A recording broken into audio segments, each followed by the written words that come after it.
안녕하세요. 저는 얼마 전에 이혼한 40살의 여성입니다. 흔히들 40이면 불혹의 나이라고 하죠. 혹시 여러분은 불혹의 정확한 뜻을 아시나요? 불혹이란 세상의 일에 정신이 빼앗겨 갈팡질팡하거나 판단을 흐리는 일이 없게 된다는 의미라고 해요. 사실 저는 이런 불혹의 참뜻을 30대 후반이 돼서야 처음 알았는데 그 당시만 해도 과연 내가 세상에 갈팡질팡하지 않고 유혹이나 주변의 말에 흔들리지 않고 굳건해지는 날이 올 수 있을까 싶었어요. 왜냐면 저는 아주 어릴 때부터 남의 말에 아주 잘 흔들리고 거절하지 못했거든요. 돌이켜보면 그동안 내 생각과 내 고집은 하나도 부리지 않고 좋은 게 좋은 것이라는 생각으로 남의 말을 아주 잘 들으며 살아왔던 것 같아요.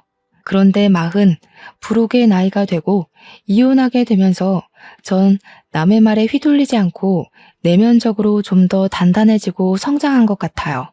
그저 유순하게만 살아왔던 제가 왜 이렇게 변하게 되었는지 지금부터 저의 이혼 이야기를 해보려고 해요. 저의 남편은 치과의사였어요. 흔히 남편이 치과의사라고 하면 잘 살 것으로 생각하지만 저는 그러지 못했어요. 왜냐하면 남편이 치과에서 돈을 벌면 그 돈이 모두 다 시댁으로 들어갔거든요. 그래서 정작 저는 경제적으로 넉넉하지 못하게 살았어요. 왜 남편의 돈이 다 시댁으로 갈 수밖에 없었는지 설명해드리면 일단 시부모님은 대학교 앞에서 감자탕 가게를 운영하셨는데 장사가 거의 안 되었어요. 처음에는 어느 정도 매출이 나왔어요. 사실 돈이 없는 대학생들에게 감자탕은 든든한 밥 한 끼가 되기도 하고 근사한 술안주가 되기도 하잖아요. 그런데 근처의 시부모님 가게보다 더 저렴하고 양도 많고 맛도 좋은 감자탕 가게가 들어오고 나서부터 시부모님 가게에는 손님들이 줄기 시작했어요. 그렇지 않아도 힘들던 와중에 전례 없던 코로나라는 전염병이 돌면서 학교 수업이 전면 비대면 수업으로 전환되었고 이에 따라 수입도 전혀 없는 상황이었어요. 도련님은 사업을 준비하고 있지만 사실상 백수예요. 그리고 제가 이혼을 결심하게 된 이유이기도 하죠. 먼저 도련님에 관해 얘기하자면 도련님은 태어날 때 심장에 문제가 있어 큰 수술을 여러 번 했어요. 다행히 수술이 아주 잘 돼서 커서는 심장 수술을 하지는 않았지만 계속 크고 작은 병에 수시로 걸려서 학창 시절의 대부분은 병원에서 지냈어요. 시부모님은 귀한 아들이 태어날 때부터 아픈 것이 다 본인들의 탓인 것만 같아 도련님만 보면 가슴이 미어진다고 하시더라고요. 그래서 그런지 도련님이 원하는 것은 그게 무엇이든지 다 해주려고 하셨어요. 그런데 아들에게 뭐든 다 해주려면 돈이 있어야 하잖아요. 시부모님은 돈이 없으셨던 것이죠. 그럼에도 첫째 아들인 남편은 혼자 열심히 공부해서 전액 장학금도 받고 치대에 들어가 치과 의사가 되었어요. 시부모님은 치과 의사가 되어 돈을 많이 벌게 된 남편에게 도련님에 대한 금전적인 지원을 많은 요구를 하게 됐어요. 그래서 우리 남편은 도련님에게 수시로 용돈도 주고 생활비도 지원해주고 학비도 지원해주게 되었고요. 남편 역시 항상 아픈 본인의 동생 도련님이 매우 안타까웠거든요. 그렇게 온 가족이 도련님을 도와주고 아껴준 덕에 도련님은 누구나 들으면 다 아는 명문대 공대를 나름 우수한 성적으로 졸업하게 되었어요. 그런데 이렇게 명문대 공대를 졸업했으면 이제 회사에 다니며 자기 밥값을 해야 하는데 도련님은 그러지 못했어요. 어릴 때부터 워낙에 병원에서 오래 생활했기 때문에 사회성이 제로였거든요. 솔직히 학교는 성적만 잘 나오면 큰 문제가 되지 않으니 사회성이 제로여도 별 문제가 없었어요. 그런데 회사는 그게 아니잖아요. 회사는 나만 잘한다고 되는 것이 아니라 팀원들과 함께 일을 해야 하고 상사와도 잘 조율하며 지내야 하잖아요. 도련님이 일은 나름 잘하는 것 같았는데 사람과의 관계에서 너무 큰 스트레스를 받게 되었어요. 그 결과 3개월 만에 첫 회사를 때려치웠다고 해요. 몇 개월간 백수 생활을 하다가 두 번째 회사에 입사했으나 거기서도 사람들과의 관계에 스트레스를 크게 받아 1년을 채우지 못하고 또 관두게 되었어요. 그 뒤로도 몇 군데 회사를 다니고 관두고를 반복하다가 도련님은 자신이 직접 사장이 되면 사람과의 스트레스가 없을 것이라는 생각이 들어 사업을 하기로 마음을 먹게 돼요. 처음에는 부모님이 음식점을 하시니 자신도 음식과 관련된 사업을 하면 잘할 수 있을 것으로 생각해서 대학교 앞에 치킨집을 열었어요. 초반은 학생들이 많이 찾아줘서 나름대로 장사가 잘 되었다고 해요. 그런데 근처에 프랜차이즈 치킨집이 들어서면서 망했고요. 이후 너무 답답한 마음에 사주를 보러 갔는데 무속인이 물과 잘 맞는다고 물 관련 장사를 하면 잘 된다는 소리를 듣고 카페를 열었어요. 그런데 전국적으로 카페가 우후죽순으로 생겨나면서 특별한 특징이 없고 매우 평범했던 도련님의 카페에 손님이 줄기 시작하더니 또 망했어요. 이렇게 2번의 사업을 시작하고 망하면서 드는 비용은 다 남편의 돈으로 해결했어요. 이렇게 남편은 도련님의 대학교 학비에서부터 2번의 사업 창업과 실패에 대한 비용까지 다 부담하게 되어 정작 본인의 결혼에는 쓸 돈이 없게 되었어요. 그 덕에 우리는 본의 아니게 스몰 웨딩으로 진행되었어요. 그렇지만 저는 그래도 좋았어요. 남편을 너무 사랑했고 저도 경제적으로 여유롭지는 않아서 차라리 소규모로 진행하는 편이 더 마음이 편하고 좋았거든요. 이렇게 우리가 결혼한 후에는 도련님이 학원에 문제집이나 도서를 납품하는 사업을 또 했어요. 한동안은 꽤 잘 되는 것처럼 보였어요. 드디어 자리를 잡나 싶더니 코로나가 확산으로 인해 휴원되는 학원이 늘면서 납품이 어려워졌어요. 결국 또 빚만 엄청 지고 망하게 되었어요. 이때 진 빚 또한 저희 남편의 돈으로 해결했어요. 어찌되었든 남편 본인이 열심히 일해서 번 돈으로 도련님한테 주겠다는데 저는 할 말이 없었어요. 그동안은 남편 치과가 잘 돼서 도련님한테 지원해 주어도 아이가 없는 우리 둘이 사는데 큰 문제가 되지는 않았거든요.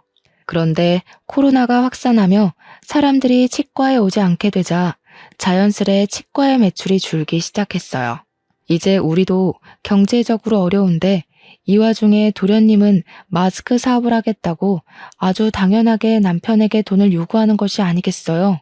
이 소리를 듣고 저는 속으로 도련님이 무슨 사업을 해도 쫄딱 망하는데 이제 사업 그만하고 나이도 있으니 일단 공장 같은 데라도 가서 스스로 돈을 벌어야 한다고 생각했어요.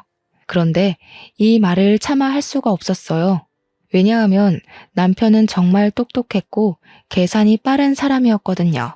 이런 사람의 남편의 친구가 마스크 사업으로 이번에 대박이 났다며 이번에는 절대 망하지 않을 것이라며 마지막으로 도련님을 도와주자고 저를 설득하더라고요. 게다가 시댁 식구들도 도련님이 이번에 대박이 나서 돈을 많이 벌게 되면 우리에게 좋은 집과 차를 선물하겠다고 하더라고요. 원래 우유부단하고 남의 말에 잘 흔들리던 저는 시댁 식구들과 남편의 말에 설득당해서 도련님을 도와주기로 마음먹었어요. 그리고 도련님의 사업이 남편 친구처럼 대박나기를 기대했지만 결국에는 또 망하게 되었죠. 이러던 와중에 시어머니는 당뇨병이 오셨어요. 당뇨라는 것이 합병증이 무서워서 주기적으로 약도 먹고 시간마다 혈당을 체크해야 하잖아요. 그런데 병원에 가실 때마다 시어머니가 저를 부르시더라고요. 그리고선 꼭 지갑을 두고 왔다. 갑자기 화장실이 너무 급하다. 친구에게서 급한 전화가 왔다는 빤히 보이는 핑계를 대시며 제가 병원비를 내도록 하셨어요. 저는 이렇게 매번 우리 집이 시어머니의 병원비를 부담하는 것이 너무 싫었어요. 솔직히 남편 치과도 매우 힘들었거든요. 그래서 저도 아르바이트를 구하려 했으나 코로나로 인해 워낙 불경기라 있던 사람들도 다 잘리는 마당에 저같이 경력이 오래 단절된 아줌마를 채용해준다는 곳이 아무데도 없었어요. 그래도 10년 가까이 살면서 시어머니가 저한테 싫은 소리 한 번 하시지 않았고 사랑하는 남편의 어머니고 가족이라는 생각에 싫은 내색 한 번 하지 않고 살았어요. 한 번은 남편이 회식을 가서 늦게 온다고 해서 집에서 혼자 밥을 먹고 치우고 있는데 시어머니한테 전화가 왔어요. 지금 도련님이 너무 불안해하고 식은땀이 나고 심장이 빨리 뛰어서 죽을 것 같다는데 시아버지는 잠깐 일이 있어서 밖에 계셔서 시어머니 혼자 도련님 데리고 병원에 못 가겠으니 같이 가자고 하시더라고요. 저는 깜짝 놀라 바로 시댁으로 가 도련님과 시어머니를 모시고 응급실로 갔어요. 응급실에서는 검사하더니 공황장애라고 진단을 내렸어요. 그리고 꾸준히 약을 먹고 치료를 해야 한다며 다음날 오후로 외래 진료를 잡아주었어요. 그런데 병원비를 계산하려는데 시어머니도 도련님도 지갑을 가져오지 않은 것이에요. 둘 다 워낙 정신이 없던 상황이라 그런가 보다 싶어 일단 남편 카드로 60만 원의 병원비를 냈어요. 다음날 저는 도련님이 당연히 혼자 병원에 갈 수 있을 것으로 생각했는데 오전에 시어머니한테 전화가 오더라고요. 도련님이 병원에 가야 하니 같이 좀 가달라고요. 저는 조금 이해가 되지 않았지만 어제 공황 발작으로 인해 너무 놀라서 그런가 싶어서 같이 갔어요. 병원에서 진료를 다 받고 병원비를 계산해야 하는데 화장실에 가고 없더라고요. 그 앞에 그냥 있기도 좀 그래서 병원비와 약값을 모두 남편 카드로 계산했어요.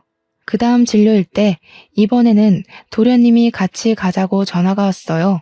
마침 병원 근처에 볼 일도 있고 해서 겸사겸사 갔어요. 진료를 마치고 수납하는데 도련님이 핸드폰만 만지고 가만히 서 있더라고요. 또 제가 계산하라는 수작 같아 보여서 도련님한테 대놓고 여기서 계산하시라고 말했어요. 그랬더니 못 들은 척하고 핸드폰을 보며 자판기 앞으로 가서 괜히 커피를 뽑고 있더라고요. 뒤에 사람들은 많이 기다리고 있고 수납하시던 직원분도 빨리 계산하셔야 한다고 상호하셔서 결국엔 남편 카드로 또 병원비와 약값을 계산했네요.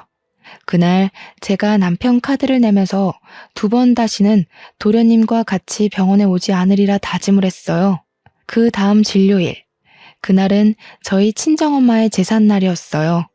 사실 전 아버지가 어릴 때 돌아가셨고 친정엄마와 둘이서 살았는데 친정엄마마저 지병으로 5년 전에 돌아가셨어요. 남편은 바쁘다는 핑계로 매년 제사에 참석하지 못해서 저 혼자 이모 집으로 가서 이모와 함께 제사를 지내곤 했어요. 그날도 제삿날이라 이모 집에서 음식 장만하느라 바쁜데 도련님한테 전화가 오더라고요. 형수, 저 오늘 병원 가야 하는데 같이 가요. 이거 어쩌죠? 저 오늘 친정엄마 제사라 큰이모 댁에 와 있어요. 이모 댁이 우리 집 근처 아니에요? 병원 예약되어 있어서 시간 많이 걸리지도 않고 제사는 밤에 지내니까 일단 나랑 같이 병원에 가요. 병원에 갔다가 다시 가서 음식 장만하고 제사 지내면 되잖아. 형수가 같이 안 가면 나 누구랑 가요? 죄송하지만 그건 힘들 것 같네요. 지금 음식 장만을 거의 못해서요. 알겠어요. 그럼 그냥 병원비나 보내줘요. 아마 저번에 나온 병원비 그대로 보내면 될 거예요. 계좌번호 지금 카톡으로 보낼게요. 제가 왜 도련님한테 병원비를 보내야 하죠? 그리고 지금 제가 이모댁이라서 돈 이체하기 힘들 것 같네요. 죄송해요. 아니, 형수 폰뱅킹 하잖아. 핸드폰으로 금방 이체하는데 그거를 왜 못해요? 왜? 이해가 안 되네? 설마 지금 그깟 병원비 아까워서 그래요? 솔직히 그 돈 형수 돈 아니잖아. 우리 형이 일해서 번 돈이잖아.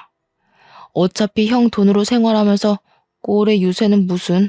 못 보내주면 말아요. 병원 안 가고 확 죽어버리면 되지. 도련님은 돈을 이체하지 못하겠다는 제 말에 불같이 화를 내며 자신의 할 말만 하고 끊었어요. 저는 다른 사람이 제게 이렇게까지 화를 낸 것은 처음이라 손이 덜덜 떨리고 심장이 두근거렸어요. 누군가와 통화를 한 뒤 겁에 질린 저의 모습을 본 이모는 깜짝 놀라 왜 그러냐고 하셨어요. 그래서 저는 시댁에서 그동안 있었던 모든 일을 하나도 빠짐없이 모조리 다 이야기했어요. 혜정아, 왜 그렇게 미련하게 살아? 아무리 어려운 시댁이라고 해도 네가 아닌 것 같다 싶으면 거절도 하고 화도 내고 하며 살아야지. 안 그러면 속병 나 이거 사. 그리고 시댁과 도련님이 아무리 어렵고 힘들게 산다 해도 너희 집이 병원비며 사업비까지 다 대주는 것은 정말 아니야. 너희 시부모님 가게 하신다며. 그리고 도련님은 이제 나이 37살인데 아직도 형한테 기대서 산다는 게 말이 되니? 7살도 아니고 37살이 병원비 몇 푼이 없어서 같이 가자 그러고 돈 보내달라고 하고. 너네 도련님이란 사람은 바보라니? 아니, 너나 네 남편이 로또에 당첨돼서 평생 놀고 먹고 살 만큼 돈이 있으면 도련님이라는 그 바보 등신한테 돈을 매번 갖다 줘도 아무 문제가 없어. 근데 그러지 않잖아. 게다가 지금 너네도 매우 힘들다면서. 안 그래도 남편이 한 달 벌어 한 달 겨우 먹고 사는 마당에 무슨 도련님 병원비에 사업하는 비용까지 내주느냐고. 이모는 제가 결혼 후 살아온 이야기를 듣고 나선 열변을 토하시며 저와 남편의 행동을 매우 답답해하시며 화를 내셨어요. 이모는 혜정이 네가 정말 잘 살기를 바라는 마음에서 하는 소리니까 내가 화냈다고 서운하게 생각하지는 말아줘. 그런데 시댁 병원비에 도련님 사업비 내는 문제는 더는 이렇게 하지 않겠다고 확실히 얘기해. 알겠지? 그런데 어차피 그 돈 다 남편이 번 돈이기도 하고 제가 그 돈에 대해서 이래라 저래라 얘기할 권한은 없잖아요. 그리고 그 말에서 남편이랑 싸우고 이혼하자고 하면 어떡해 해요. 내 나이가 이제 적은 나이도 아닌데. 그래, 그 돈 남편이 번 돈이긴 하지. 그런데 너희는 남남이 아니고 부부야. 좋은 일도 힘든 일도 함께 해야 하고 경제적인 것도 함께 해야 해. 그래야 진정한 부부지. 그리고 남편이 지금 밖에 나가서 돈을 벌기는 하지만 그렇다고 네가 집에서 마냥 놀기만 하니? 그건 아니잖아. 그렇죠. 저도 집안일 하는데 그건 헛수고로 알고 있고 남편은 가족에게 돈을 쓰는 걸 당연하게 생각하더라고요. 자기 가족 무시하냐고 화만 내고. 너도 남편이 밖에서 돈을 잘 벌어오도록 매일 아침밥 차려주고 청소와 빨래와 같은 집안일에 신경 쓰지 않고 바깥일에만 집중할 수 있도록 너도 잘 내조를 하잖아.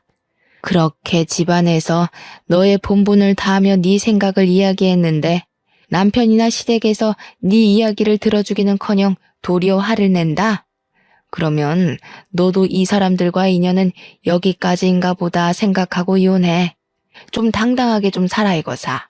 네가 이렇게 시부모랑 남편한테 쩔쩔매고 사는 거 엄마가 하늘에서 보면 얼마나 속상하시겠니?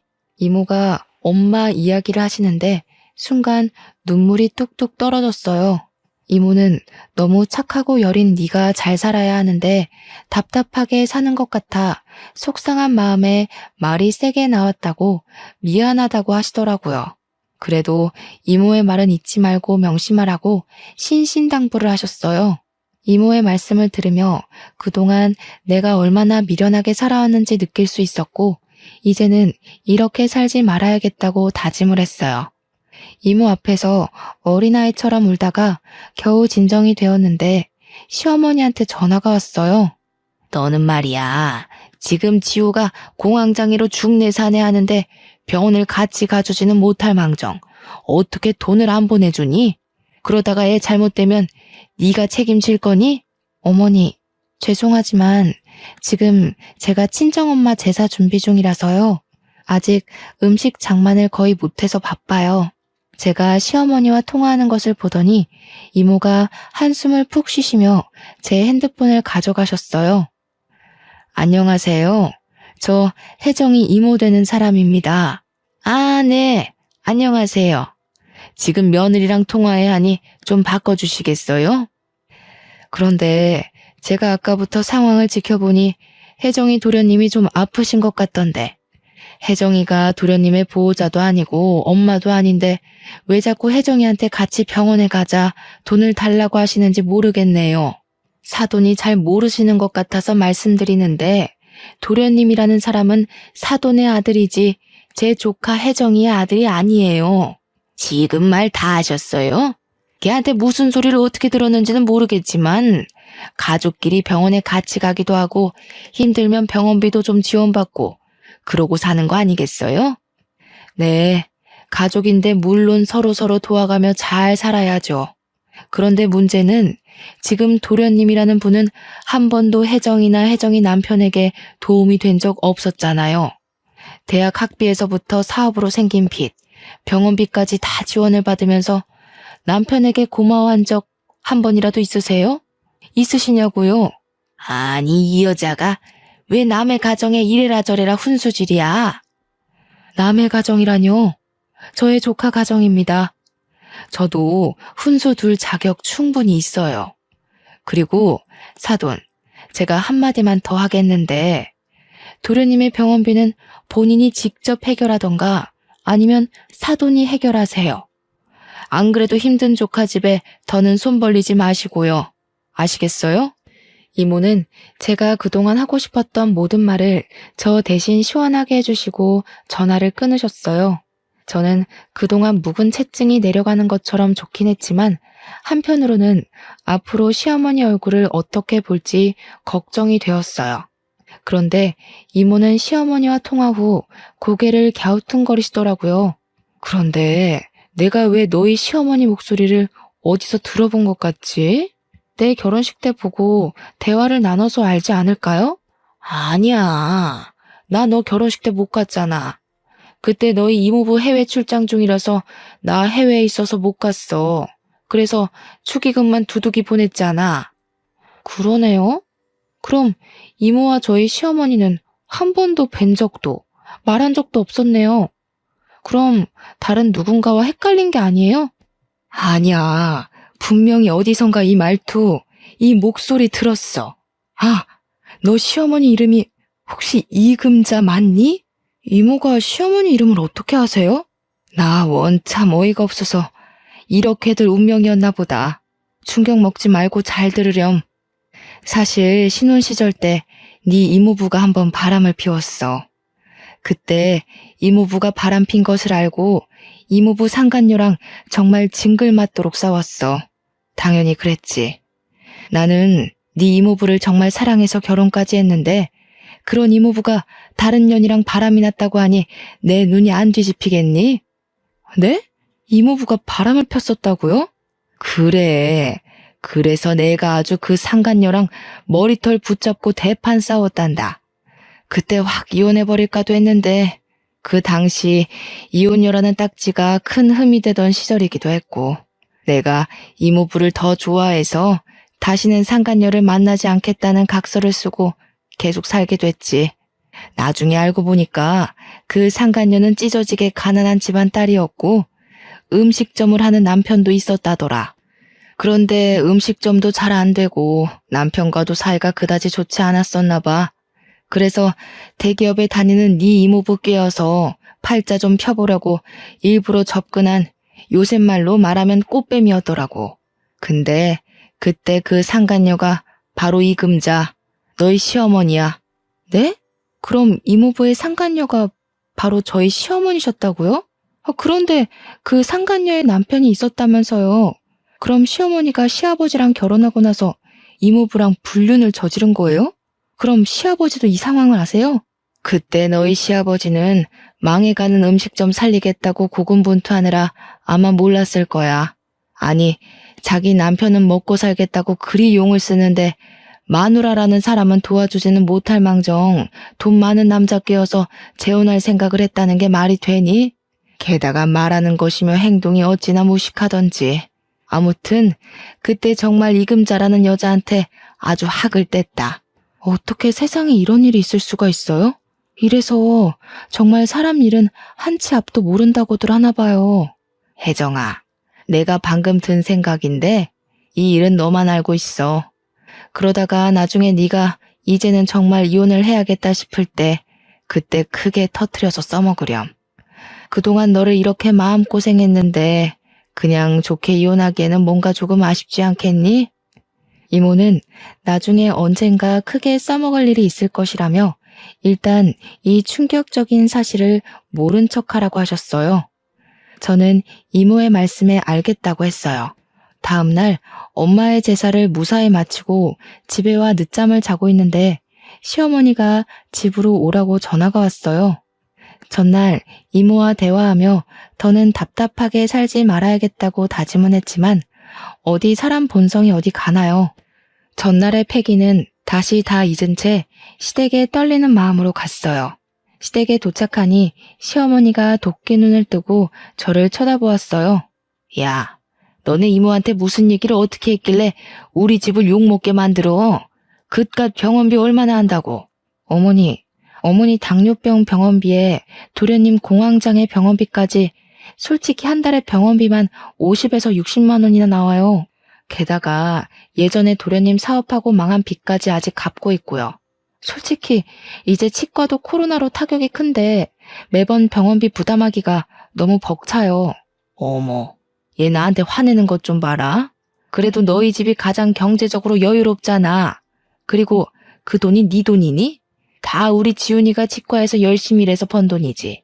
내가 네 돈 내라는 것도 아니고 우리 아들 돈 내가 쓰겠다는데 왜 네가 호들갑이야? 시어머니의 어이없는 말씀에 저는 기가 막혀서 말문이 턱 막혔어요. 그리고 우리 아들이 그렇게 죽을 똥 쌀 똥으로 일하는데 네가 언제 도와준 것 있니? 말이 나와서 말인데 다른 집 며느리들은 애도 키우고 애들 다 크면 알아서 기어나가서 일하고 돈 벌어서 시부모 호강시켜주고 하던데 너는 애가 무슨 강목처럼 딱딱하기만 하고 그런다고 집안일을 잘하는 것도 아니고 네가 애를 낳아서 떡두꺼비 같은 손주를 안겨준 것도 아니고 너는 며느리의 본분을 다 했는지 너 자신을 돌아봐. 알겠니? 어머니, 아무리 그래도 너무하신 것 아니에요? 어떻게 제게 그런 말씀을 하세요? 집에서 우리 아들이 주는 돈으로 놀고 먹으면서 그동안 남편 돈이 시댁으로 얼마나 흘러가는지 감시나 하고 살았어? 옛날 같으면 넌 애 못 낳아서 진작이 쫓겨났어. 사실 저희 부부는 정말 아이를 갖고 싶어서 시험관 시술을 3번이나 진행해서 겨우 임신에 성공했어요. 시어머니는 저의 임신 소식을 듣고 얼른 다니던 회사를 관두라고 하셨어요. 임산부가 회사에 다니면 안 좋다고요. 저는 계속 다니고 싶었지만 시어머니의 권유도 있었고 입덧이 너무 심해서 어쩔 수 없이 회사를 관두게 되었어요. 그렇게 회사를 관두고 집에 있는데 시어머니가 하루도 빠짐없이 우리 집에 오셔서는 사사건건 잔소리를 하셨어요. 임산부는 무조건 좋은 것만 봐야 하고 오직 영양식과 건강식으로만 먹어야 하며 TV와 핸드폰도 봐서는 안 된다며 제 일상생활의 모든 것을 제약하셨죠. 시어머니는 첫 손주이니 건강히 출산하고 싶은 욕심에 그러신 것이겠지만 저는 이 모든 것이 스트레스로만 다가왔고 결국엔 유산이 되고 말았어요. 그 뒤로 아이는 저희에게 찾아오지 않더라고요. 유산 후 저는 다시 일을 구해보려 했지만 시어머니는 아이를 가져야 한다며 제가 회사에 나가는 것에 결사반대하셨어요. 그런데 이제 와서 며느리의 도리를 운운하시며 애도 못 낳고 회사도 못 다니는 바보처럼 이야기하시니 제가 화가 많이 나더라고요. 그래서 저는 어제 이모한테 들은 시어머니의 과거를 알고 있다고 말하기로 했어요. 일종의 협박인 셈이었죠. 어머니, 그런데 혹시 김숙자 자자 성함 쓰시는 분 아세요? 김숙자? 나야 모르지. 근데 무슨 갑자기 뚱딴지 같은 소리야? 모르세요? 그럼 혹시 이 복자 태자 쓰시는 분은 아세요? 이복태? 이복태가 누군데? 뭐? 이복태? 시어머니는 이모부의 성함을 듣자 잠시 생각하시더니 깜짝 놀라셨어요. 네, 이 복자 태자 쓰시는 분이요. 그분이 바로 저희 이모부이시고 김숙자 자자 성함 쓰시는 분은 저희 이모예요.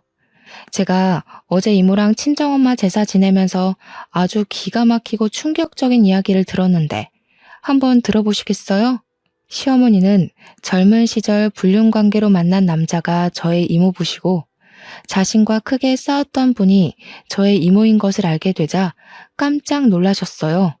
그러시고는 아까 내가 너에게 했던 말은 다 마음에도 없는 소리였고 정말 미안하다고 이젠 절대 너에게 그런 막말을 하지 않겠다고 사과를 하시더라고요.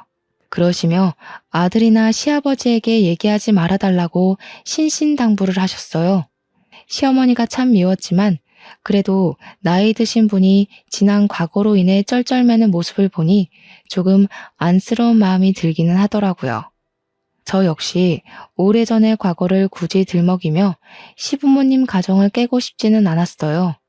그래서 이 사실에 대해 입 다물고 있을 테니 다시는 도련님 병원비나 사업비, 우리 집으로 청구하지 말라고 했어요. 이것만 지켜주신다면 저도 조용히 살 것이라고요. 시어머니와 이야기를 마친 뒤 며칠 동안은 시어머니나 도련님의 전화도 없고 아주 평온하게 지냈어요. 그렇게 한 달 정도인가 지났을까요? 도련님한테 전화가 오더라고요. 자기가 새로운 사업을 시작했는데 돈이 필요하다고 지원 좀 해달라고 하더라고요. 아주 당당하게 요구하길래 저는 시어머니께 듣지 못했냐고 이제는 도련님 사업비 우리한테 지원해달라는 소리 하지 말라고 이야기했어요. 도련님은 저의 단호한 목소리에 당황해하며 전화를 바로 끊으시더라고요. 그리고 얼마 뒤 드디어 사건이 터졌어요. 제가 아파트 관리비를 내려고 남편의 공인인증서로 인터넷 뱅킹에 접속했어요. 그런데 통장에 있어야 할 돈이 한 푼도 없는 것이에요. 남편이 담배를 피우는 것도 아니고 술을 마시기는 하지만 직원들 회식 때나 마시지 많이 마시지는 않거든요. 돈을 쓰는 곳이라고는 주유소가 전부인데 통장에 돈이 하나도 없다는 것이 이상해서 거래 내역을 조회해보니 시어머니와 도련님 앞으로 거액의 돈이 이체되었더라고요. 사실 남편은 해킹당할 위험이 크다며 폰뱅킹을 하지 않아요.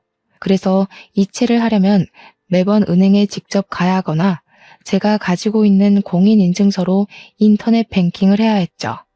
그런데 치과 일로 매번 바빠서 은행에는 잘 못 가고 공인인증서는 항상 제 금고에 있었는데 금고 비밀번호도 모르는 남편이 무슨 수로 어떻게 이체를 했나 싶어서 남편에게 전화했어요.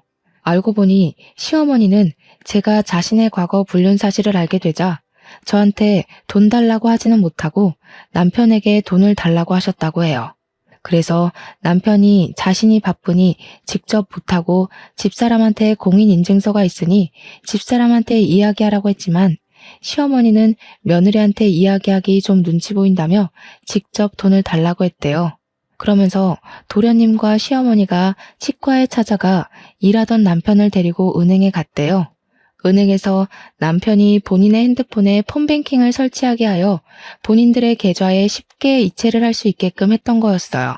이런 사실을 알게 된 순간 이 집에 계속 있다가는 나는 영원히 호구의 마누라가 될 것 같다는 생각이 들었어요.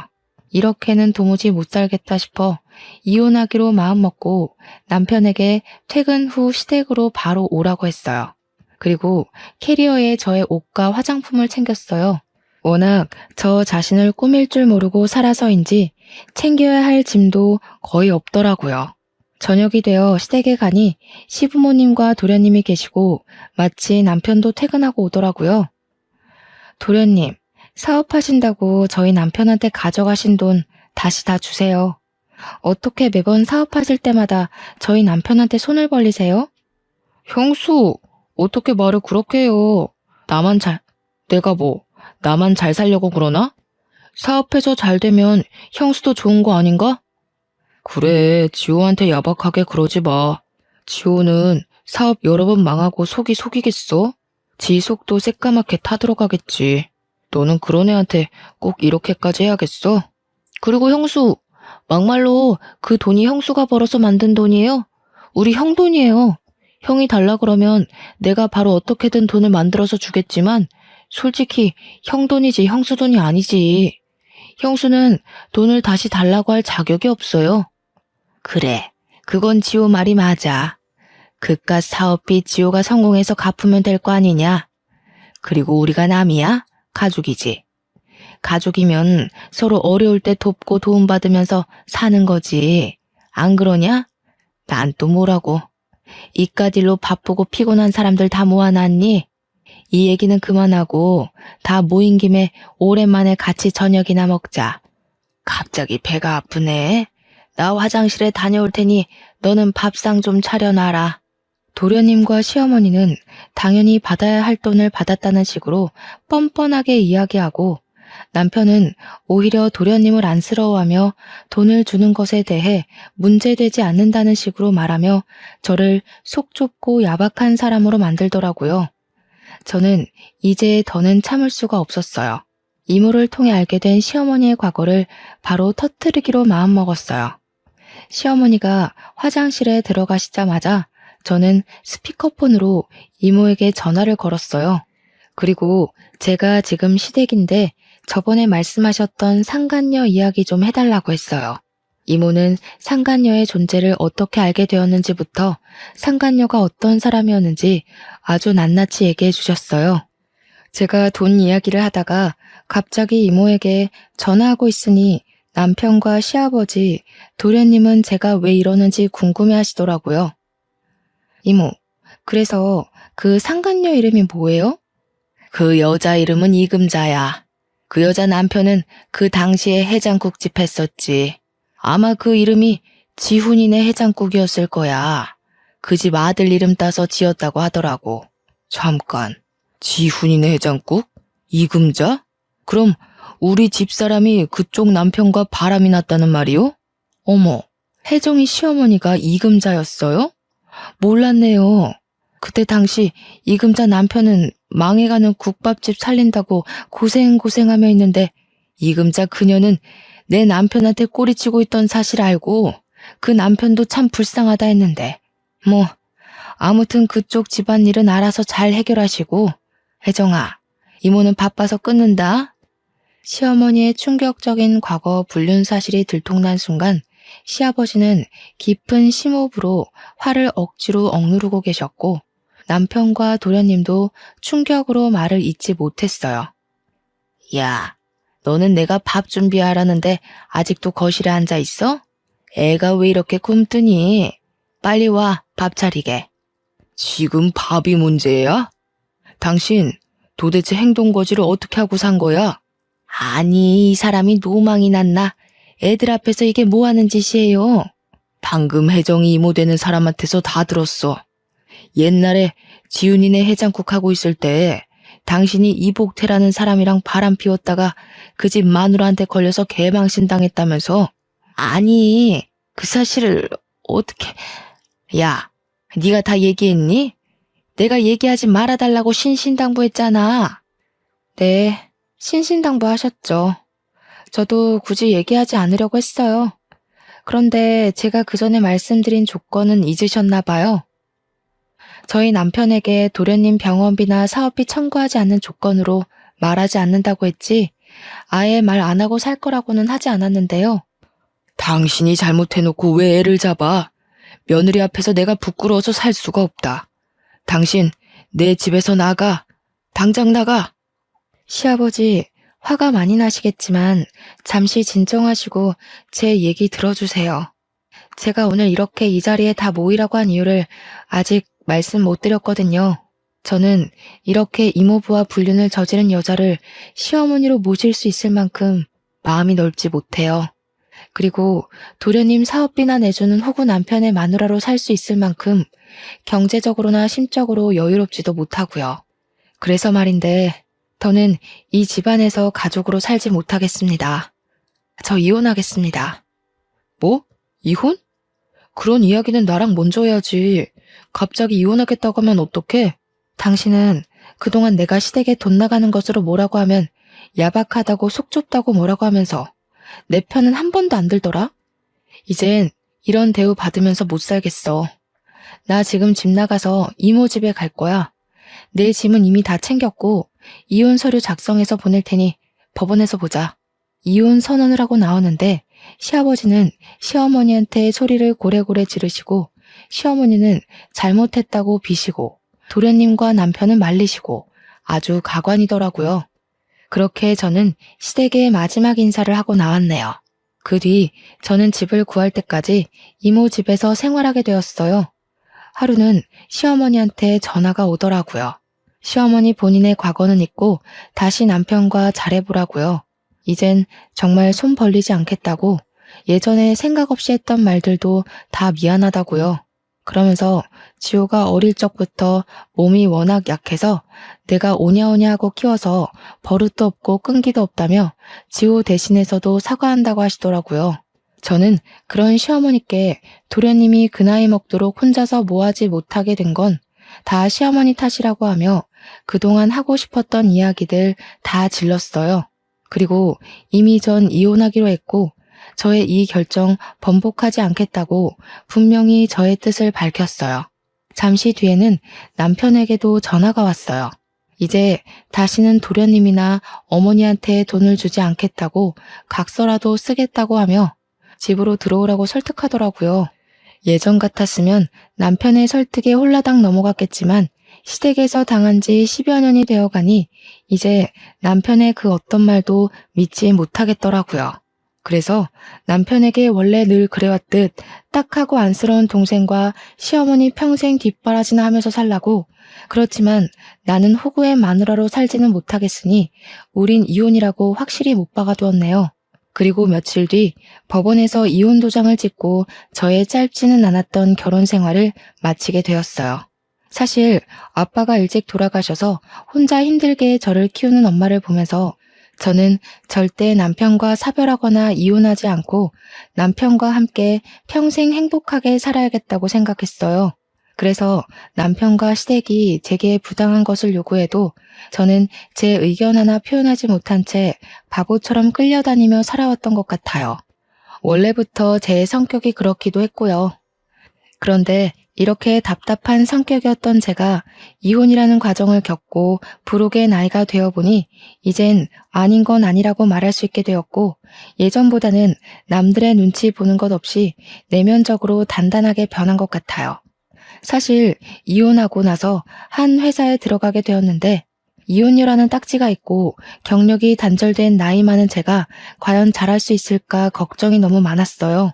제가 워낙 눈치도 빠르고 순간 집중력이 좋아 업무는 빨리 익히는 편이지만 사람들과의 관계는 정말 어려웠거든요.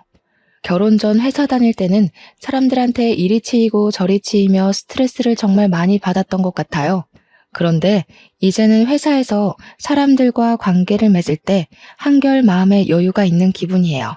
때로는 제가 정말 남들의 말에 휘둘리지 않고 흔들리지 않는 진짜 부록이 된 것 같아 저 스스로가 기특하기까지 해요. 흐르는 나이는 막을 수 없으니 이런 저도 순식간에 쉰이 되겠죠. 쉰은 지천명의 나이, 하늘의 명을 깨닫는 나이라고 해요. 평생 흔들리고 넘어질 것 같은 제가 부록의 나이를 지나 단단해진 것처럼 저의 지천명의 나이에는 하늘의 뜻을 알고 지혜롭게 사는 제가 되도록 부단히 노력해야겠다는 생각이 드네요. 그래서 하늘 어딘가에서 저를 보고 있을 친정엄마를 먼 훗날 다시 뵈었을 때 엄마에게 잘 살았다고 칭찬받는 딸이 되고 싶네요. 저의 이혼 이야기를 하고 나니 저보다 젊은 나이에 혼자가 되어서 힘들게 저를 키우셨을 엄마가 사무치게 그립네요. 엄마의 자랑스러운 딸이 되기 위해서 열심히 그리고 더 야무지게 이 세상을 살아내리라 다짐을 하며 저의 기나긴 이야기를 마칩니다. 들어주셔서 감사합니다.